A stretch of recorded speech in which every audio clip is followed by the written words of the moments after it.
మంచిగా ఏదైనా తినాలని చేయవా? ఏం చేద్దాం? పల్లి పప్పు చెక్కలు చేసుకుందామా?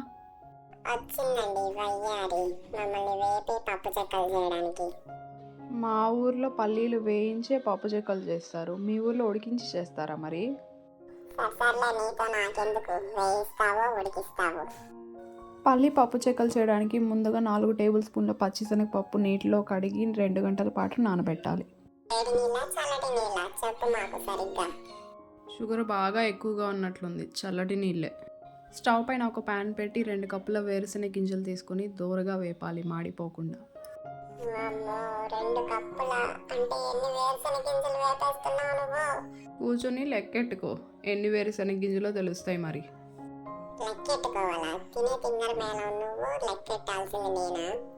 చాలా చాలేవమ్మా, చెప్పొచ్చా? చేతులు నొప్పెడతాయి. మరైతే మౌనవ్రతం పాటించి చూస్తూ ఉండు. దోరగా వేపిన వేరుశెనగ గింజలు పొట్టు తీసుకుని పక్కనుంచుకోవాలి. పక్కన పెట్టుకోవాలా అంటే? పొట్టు తీసిన పల్లీలు పళ్ళెంలో ఉంచుకోమని అర్థం. అలా చెప్పాలి క్లారిటీగా. పొట్టు తీసిన పల్లీలు 1.5 కప్పు తీసుకుని మెత్తటి పొడిలా చేసుకోవాలి. అలాగా. ఇప్పుడు స్టవ్ పై కడాయి పెట్టి 4 కప్పుల పొడి బియ్యం పిండి తీసుకొని దోరగా వేపాలి. బియ్యం పిండి ఇలా లైట్గా వేడి అయిన తర్వాత వేస్తే సరిపోతుంది. ఇప్పుడు ఒక జార్లోకి 1 టేబుల్ స్పూన్ జీలకర్ర, 1 ఇంచు అల్లం ముక్క, 10 వెల్లుల్లి రెబ్బలు, 15 నుంచి 20 వరకు పచ్చిమిర్చి, చిటికెడు ఉప్పు వేసుకోవాలి. ఇవన్నీ కలిపి కచ్చా పచ్చగా గ్రైండ్ చేసుకొని పక్కన ఉంచుకోవాలి. పప్పు చెక్కలు క్రిస్పీగా రావడానికి 4 టేబుల్ స్పూన్ల ఆయిల్ ప్యాన్లో హీట్ చేసుకోవాలి.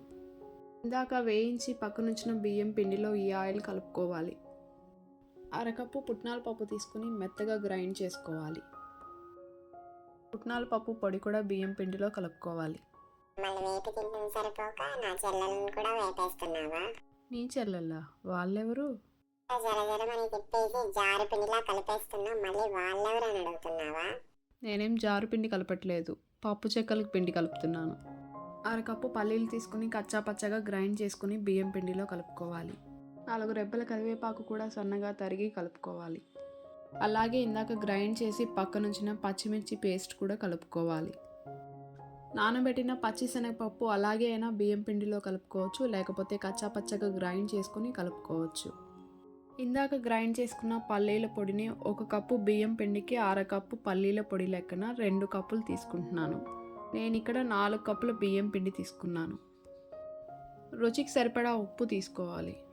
అలాగే కారం కూడా నేను 1 స్పూన్ తీసుకుంటున్నాను. ఇందాక పచ్చిమిర్చి వేసాం కాబట్టి రుచికి సరిపడా తీసుకోవాలి. ఈ మిశ్రమం మొత్తం సరిగ్గా కలిసేలాగా కలుపుకోవాలి. ఇలా కలుపుకున్న తర్వాత కొద్ది కొద్దిగా వాటర్ యాడ్ చేసుకుంటూ పిండి ముద్ద తయారు చేసుకోవాలి. చేసుకున్న పిండి ముద్దలు పొడిబారిపోకుండా తేమ బట్ట ఒకటి కప్పి ఉంచాలి. పప్పు చెక్కలు చేసుకోవడానికి పాలిథిన్ షీట్ ఒకటి తీసుకుని ఆయిల్ స్ప్రెడ్ చేసి చిన్న పిండి ముద్ద వేసి చేతితో ఇలా స్ప్రెడ్ చేసుకోవాలి. పిండి చేతికి అంటుకోకుండా ఉండాలంటే లైట్గా ఆయిల్ అద్దుకోవాలి చేతికి. ఇలా రౌండ్ షేప్లో కట్ చేసుకోవాలి పప్పు చెక్కలకి. స్టవ్ పైన కడాయి పెట్టి డీప్ ఫ్రైకి సరిపడా ఆయిల్ వేసి ఆయిల్ బాగా హీట్ అయిన తర్వాత ఇలా చిన్న ముక్క వేసి చెక్ చేస్తే ఆయిల్లో నుంచి వెంటనే పైకి తేలాలి. అలా పైకి తేలినప్పుడు మాత్రమే కట్ చేసుకున్న పప్పు చెక్కల్ని ఆయిల్లో వేయాలి. చెక్కలు ఆయిల్లో వేసేటప్పుడు లో ఫ్లేమ్లో ఉంచి ఆ తర్వాత పైకి తేలిన తర్వాత మీడియం ఫ్లేమ్లో ఉంచి వేయించుకోవాలి. హై ఫ్లేమ్లో ఉంచి వేపితే ఆయిల్ తొందరగా హీట్ అయ్యి మాడిపోతాయి పప్పు చెక్కలు, కానీ లోపల పిండి పచ్చిగా అలాగే ఉంటుంది. చూసారు కదా, లైట్ గోల్డెన్ కలర్లోకి రాగానే ఆయిల్లో నుంచి తీసేయాలి. పిండి వంటలంటేనే ఓపికకి పరీక్ష పెట్టి ఉత్తీర్ణతనిచ్చేవి. ఫలితం బాగా వచ్చిందా విజయం, లేదా పరాజయం? ఇంతకీ నీకొచ్చింది విజయమా పరాజయమా? అమ్మో, ఇదేంటిది? పగబట్టిన ప్రేతాత్మలా పల్లీలు నా చుట్టూ తిరుగుతున్నాయి నూనెలో వేపిన తర్వాత కూడా. అవును, పగబట్టిన పల్లి ప్రేతాత్మని. అందుకే నన్ను వేపి తింటున్నందుకు revenge. Please like, share and subscribe to Srivi foods.